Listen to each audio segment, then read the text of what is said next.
नज़र डाल लेते हैं सोने चांदी की चाल पे। वहाँ वापस से एक बार फिर से एक तेजी बनती हुई तो दिख रही है। एमसीएक्स में सोना देखें तो अब वापस सवा लाख रुपए के ऊपर आ गया है, 127 के आसपास दिख रहा है। और डॉलर भाव भी देखें तो 4200 पर है।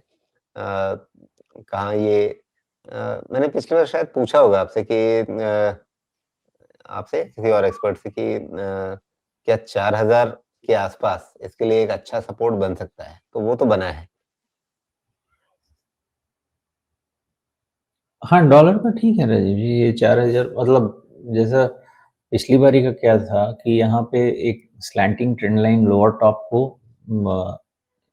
क्या बोलते हैं इंडिकेट कर रही थी, लेकिन हमारे पास एक राउंडिंग बॉटम भी था। तो जब तक दोनों में से कोई एक चीज नेगेट नहीं हो जाए, किसी डायरेक्शन की बात करना थोड़ा सा मुश्किल था। तो अभी आपके पास ये भी है कि मूविंग एवरेज का सपोर्ट है, आपके पास राउंडिंग बॉटम का सपोर्ट है, और almost at the verge of negating जो लोअर टॉप है। तो फिर से आप सोना को पॉजिटिव मान सकते हैं एटलीस्ट प्रीवियस हाई तक, और हमारे पास हायर लोज हैं। तो 4000 का लोअर बैंड समझे, और 4200 का ये अपर बैंड, 4400 का अपर बैंड, एंड फिर रीअसेसमेंट करेंगे। जी, तो ये लगभग 10% का बैंड रहेगा, इसके बीच में अभी सोने की चाल रहेगी। चांदी ने भी फिर से अपनी चमक बढ़ानी शुरू कर दी है। चांदी का तो नया हाई भी बन गया और इस शुक्रवार को ही 56 यानी अगर इसको स्केल पे नापे कि $1 मतलब 1 इंच, तो ये अभी 56 इंच से ऊपर है। हाँ, तो अब मेजरमेंट ही ऐसा था, क्योंकि सोना का लोअर हाई का सिचुएशन था, लेकिन चांदी का एक कप एंड हैंडल का था। तो चांदी में वैसे भी रिलेटिवली जितना सोना में रिस्क था उतना इसमें नहीं था, और इसने क्लियर भी कर दिया है कि न्यू हाई को फिर से ब्रेक भी कर लिया है। तो चांदी अभी फिर से सोना बनेगी, तो फिर से ऊपर ही जाने का है चांदी का। अपसाइड रहेगा यहाँ से, लॉजिक अब सेम नया रहेगा लक्ष्य जितना क्या भी है? कुछ। अब नया लक्ष्य हाँ क्या है क्या? इस पे? अब नया टारगेट, इस नया लक्ष्य क्या रहेगा? ठीक है, चांदी का नया लक्ष्य तो बहुत बड़ा हो सकता है, उसको उतना अभी नहीं लेते हैं। फिलहाल इसको लेके चलते हैं कि अगर हमारा अगर बॉटम है 45.5 का, और 54.5 का हमारा हाई निकला है, तो $10 तो वैसे भी इनके बनते हैं कम से कम। स्लोली आप समझें कि चांदी के $10 इनको मिलने चाहिए। तो 45 और 55, 10, 65, तो anywhere in the range of 63-65 चांदी का डॉलर में रेट बनना चाहिए। जी, तो अगर चांदी यहाँ से $10 के आसपास बढ़ेगी तो मोटा-मोटी आप कह सकते हैं कि 20% तो नहीं, लेकिन हाँ, 17-18% के आसपास की राइज़ हो जाएगी। इतनी राइज़ कितने समय में? रफली 15% पकड़ के चलिए, बिकॉज इसमें सोने चांदी में 15% बहुत होता है।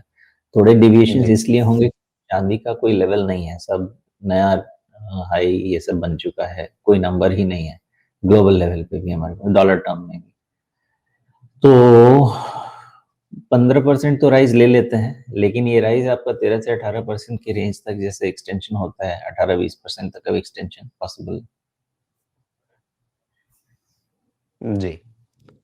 तो अगर 1,70,000 के ऊपर का भाव पहुँच चुका है आपका रुपए में, अ, तो फिर 15% की बढ़त के साथ भी ये 2 लाख की तरफ जाता हुआ दिख रहा है, चांदी का रुपए में भाव।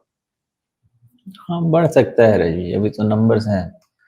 अब यहाँ से 170, तो अब करीब करीब 25,000, हाँ 2 लाख की तरफ बढ़ने के चांसेस तो रहेंगे।